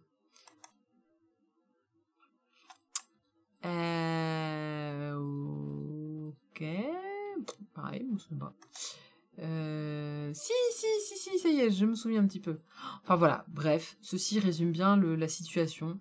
C'est que, en fait, on ne se souvient absolument pas des séries. Trainman. C'était quoi Trainman, déjà? Ah non, Trainman, c'est l'autre nom de Densha Otoko. Donc ça va. Yurikuma Arashi, ça je m'en souviens vachement bien, c'était vachement bien. Non mais comme quoi il y en a qui... voilà. Kimi Wapet, ça aussi je m'en souviens bien. Kimi Wapet, très très bon, très très chouette. Bon, bref, vous l'aurez compris, c'est pas évident, voilà, de se souvenir des... Binge-watching, c'est l'enfer. T'en gardes rien, on est d'accord. Moi j'essaie pas de binge-watcher, vraiment. Mais c'est compliqué. Je suppose que tes murs sont des murs d'étagères full of manga. Ah oui, ailleurs, tu n'as pas tort, c'est à peu près ça. Je le montre en général un petit peu. Attendez, je peux vous tourner mes murs de manga. Alors, on va faire un petit coucou à Chocho. Coucou Chocho. Il y en a là, il y en a là-bas. C'est un peu, voilà. Et puis ça continue un petit peu derrière. Ouais, il y en a. Je viens de refaire le compte là. Je suis à. Hop là, on met ça bien. Je suis à, je crois, 4000. J'ai dépassé les 4000. J'ai dépassé les 4000? Ouais. C'est Chocho qui fait. J'ai dépassé les 4000. Je suis à 4337. Ouais, bon, c'est bien possible. Après, je sais pas. Parfois, j'oublie d'enregistrer des trucs, mais c'est beau. Ça va, c'est bien rangé. Ah oui, ouais, j'aime beaucoup ranger correctement mes mangas. C'est mon petit Gilles de la Tourette à moi. C'est mes tocs à moi de tout ranger et de... sans vouloir me moquer des gens qui ont des tocs, c'est vraiment c'est difficile à vivre. Mais ouais, j'aime bien quand c'est vraiment bien rangé, donc je n'aime pas garder, les mettre mal. Bon, on a calculé, ça fait à peu près un manga par jour. En fait, j'achète en moyenne un manga par jour. J'achète environ un peu plus de 360 mangas par an. Donc, voilà. Et une étagère, sachez qu'une rangée d'étagères, ça fait à peu près 50 mangas, donc ça fait une centaine. Donc je fais une demi-étagère par an. Voilà, à peu près. Et encore, si j'achète pas trop d'occases, parce que parfois je peux me taper je vais m'acheter les 37 Daiboken en occases, bah ça te fait quand même 40 tonnes d'un coup, autant vous dire que ça monte très très vite. D'autant que j'ai d'autant que j'ai plein de séries où il y a des trous. En tout cas, si vous tu pars en vacances aussi. Oh bah oui, heureusement que je pars en vacances. Si ça vous intéresse, hein, je vous mets le lien, mais ma collection est disponible sur Manga Sanctuary. Voilà, elle est publique. S'il y a des gens qui veulent regarder ce que j'ai, moi ça ne me dérange pas et vous verrez que j'ai beaucoup de trous. Et oui, ça fait quand même, moi j'achète des mangas depuis que j'ai 15 ans, ce qui fait donc un peu plus de 23 ans d'achat de mangas. Donc évidemment, tu ne manges pas que des pâtes et du jambon. Alors j'ai la chance immense d'être un peu plus vieille, et ce qui fait que j'ai un bon travail qui paye bien. Et donc du coup je n'ai pas trop mangas. Oh, vous connaissez l'âge maintenant, j'ai 38 ans. Voilà. Donc, et il me manque pas de place. J'ai 3 chambres. Donc j'ai déjà une pièce vide. Qui est remplie de jeux vidéo. Certes. Mais non, ça va. J'ai un très grand appart. Ça va. Ma vie se passe bien. Merci, c'est gentil de vous inquiéter. non, je mange très bien. Je vais même très souvent au restaurant. Mais ça va bien conserver. Ah, c'est gentil. Ouais, non, ça va. J'ai la vue qui baisse, hein, mais non, j'ai toujours une vue pourrie, moi. J'ai commencé un peu avant toi. Ah, voilà. En fait, en vrai, je ne sais pas. En vrai, j'ai commencé plus tôt que ça. J'ai 2 grands frères. Je raconte ma vie, c'est pas grave. Il est 22h26, on peut raconter sa vie. J'ai 2 grands frères et c'est eux qui ont commencé les mangas. Ils ont commencé avec Akira et évidemment Dragon Ball. Et nous avons eu la chance immense d'avoir en fait une boutique de mangas japonais en face de mon lycée. Donc voilà, bisous à cette boutique qui a disparu au bout de 3 ans, je pense. Ils vendaient en fait, il y avait pas de manga en France à l'époque, donc ils vendaient des jeux vidéo en japonais, ils vendaient des consoles japonaises, ils vendaient des mangas japonais. Donc on a acheté Hokuto no Ken en japonais à l'époque, et on a acheté pas mal de mangas, on sortait des cours et ils allaient directement acheter les bouquins. Et moi j'ai repris après avec mes premiers mangas mes premiers mangas c'était Ranma, Gun, et Sailor Moon. Enfin mon premier c'est Sailor Moon, et après Gun et Ranma ont suivi. Mais mes frères ont la collection Dragon Ball, Akira, et puis quelques autres qu'ils ont achetés. Kimagure Range Road, ils ont acheté aussi, etc. Donc, ah bah tiens, Kimagure Range Road, je sais pas où ils sont les miens. Ils doivent être dans la cave. Moi, avec mes cousins, on louait des mangas chez Vidéo Future. Ouais, voilà, on avait... La jeunesse est dans la tête, et effectivement, c'est dans la tête. On s'en rend bien plus compte. Donc, voilà, donc les premiers mangas que j'ai eus, c'était assez jeune. Je pense qu'il faut vraiment remonter à la première édition d'Akira en grand format couleur. J'ignore c'était quoi. Mais City Hunter évidemment, hein, j'ai lu que j'ai acheté évidemment. Mais oui, mais je ne sais pas comment j'ai fait pour avoir cette boutique en face, et en plus ils faisaient des goodies japonais. Sailor Moon, donc j'ai tous mes goodies japonais Sailor Moon que j'ai acheté au lycée. Alors, mais j'ai dépensé des fortunes. Je lui ai acheté des cassettes VHS à 76 francs, mais c'était le bout du monde pour moi. Quand j'y pense aujourd'hui, ça fait à peine 12 euros. Mais voilà. Moi, Sailor Moon m'a fait comprendre très tôt que les beaux gosses, c'est bien mieux que les couples entre eux. Jado. Mais ouais. Donc, ouais, non, cette boutique. Et alors, sachant que j'étais pas à Paris à l'époque, j'étais en banlieue parisienne. Enfin, j'étais à une station de Paris, hein, donc j'étais quand même très proche de Paris.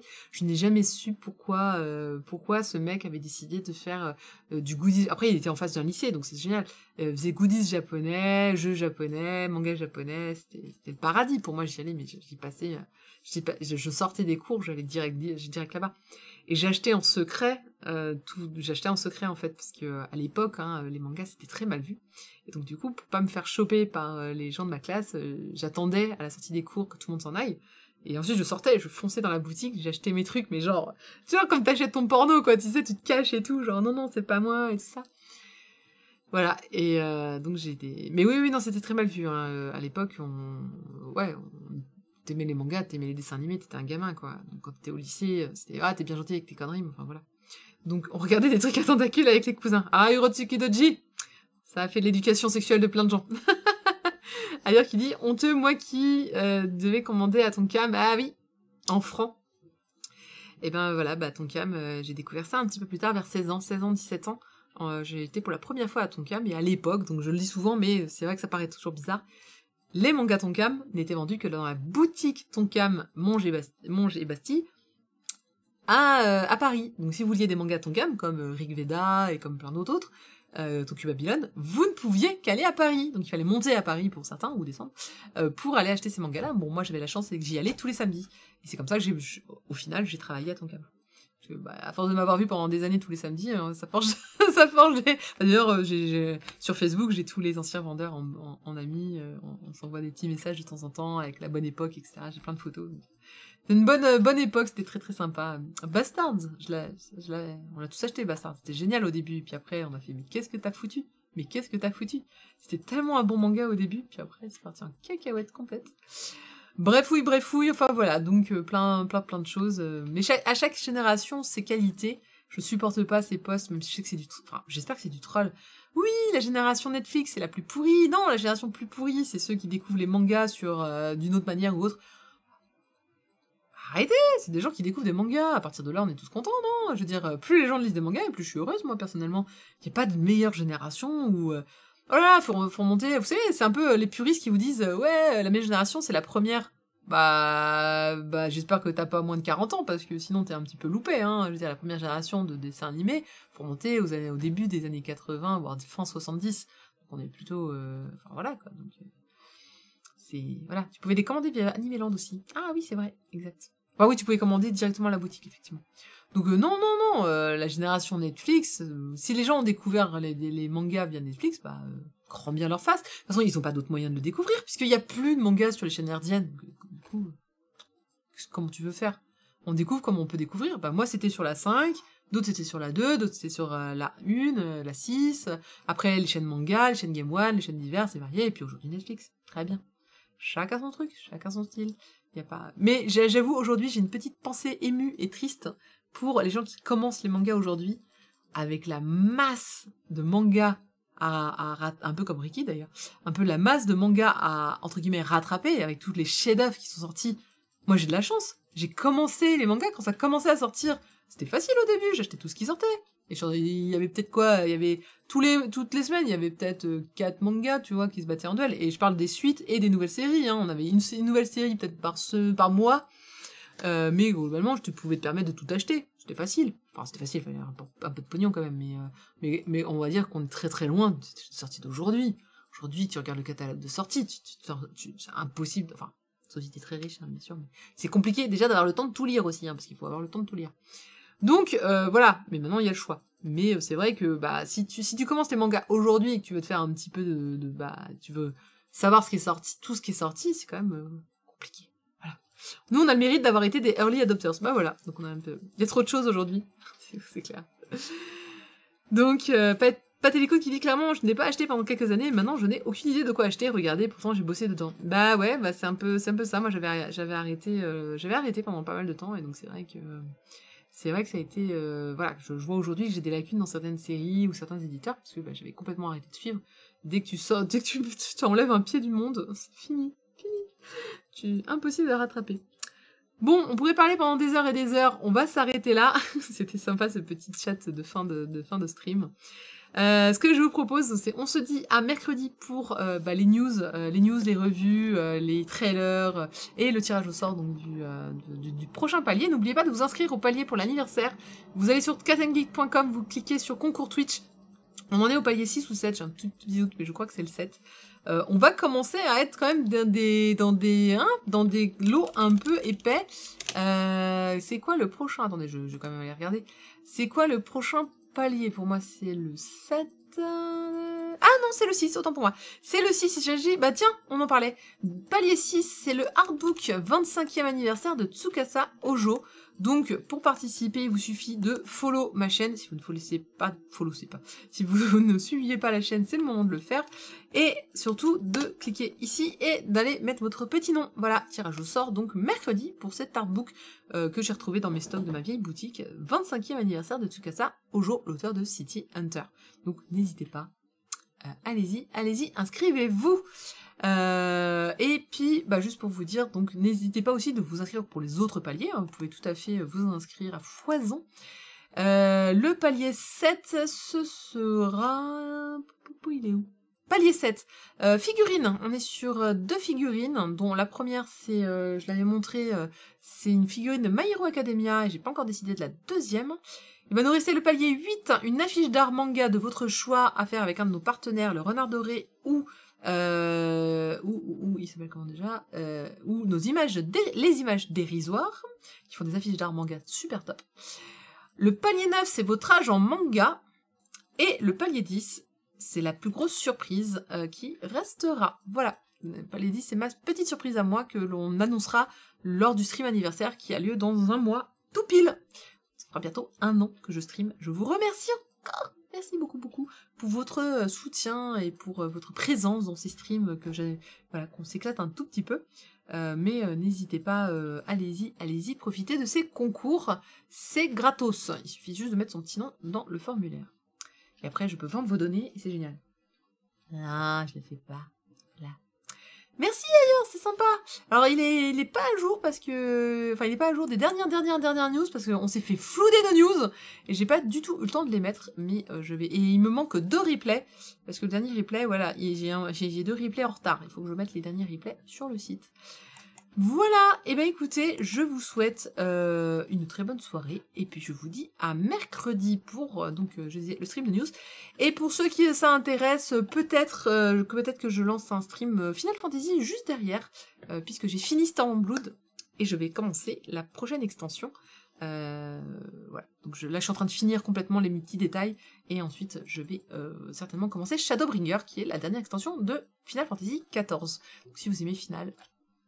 Stay tuned, il est possible que je revienne dans pas trop longtemps. Bonne soirée à tous et on se quitte en musique. Allez, comme d'habitude. Salut tout le monde!